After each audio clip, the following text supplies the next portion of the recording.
Guys, magandang tanghali sa ating lahat. Ngayon sa video natin ngayon, subukan naman natin na maglagay tayo ng tubig sa baso. Tubig, galing po sa gripo. Ilalagay po natin sa labas, babalikan po natin siya within 2 hours. Titignan natin kung anong mangyayari, kung magiging ice ba siya or titignan natin. So maglalagay ako ngayon ng tubig dyan sa baso. Yan. Tignan niyo po kung gaano siya karami. So, titignan natin, lalagay natin siya sa labas, babalikan natin siya after 2 hours. Titignan natin kung ano magiging resulta, kung magiging ice ba siya. Kasi sobrang lamig talaga ngayon. Guys, pag lumabas ka ng bahay na hindi ka naka-jacket o naka-gloves, sobrang hirap po, sobrang lamig. Are you gonna do it again? Yeah. Why? Because, What? bro, this is experiments, bro. Can you go in, bro? Okay, ito, tubig, lalagay natin sa labas. Tanghaling tapat po ito, tanghaling tapat. May araw po. So, lalagay natin siya dito. Yan. Babalikan natin siya after 2 hours. Titignan natin kung ano magiging resulta, kung kaya niya bang patigasin dito sa labas ng bahay itong tubig within 2 hours.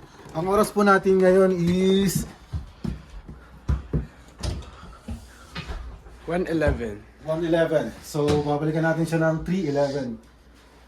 Yun, guys. Mamaya ulit. Go. Guys, time check. Ang oras po natin ay 2:03. Ibig sabihin, alas 2, 3. Nagsimula tayo ng 1:11. So, check natin yung tubig na nilagay natin sa labas. Kung ano yung magiging resulta, kung magiging ice ba siya. So, come here. Oh, look at this.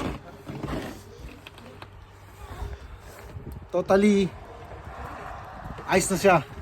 So, wala pang 2 oras, wala pang 1 oras. Matigas na siya. Yan o.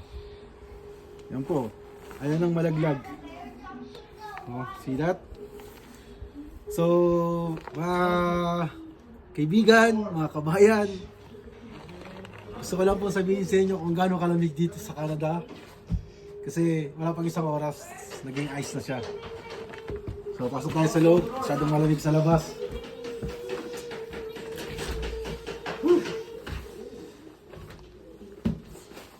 Ito po ang patunay na malamig talaga dito sa Canada. Ayan o. Oh. Ice na siya.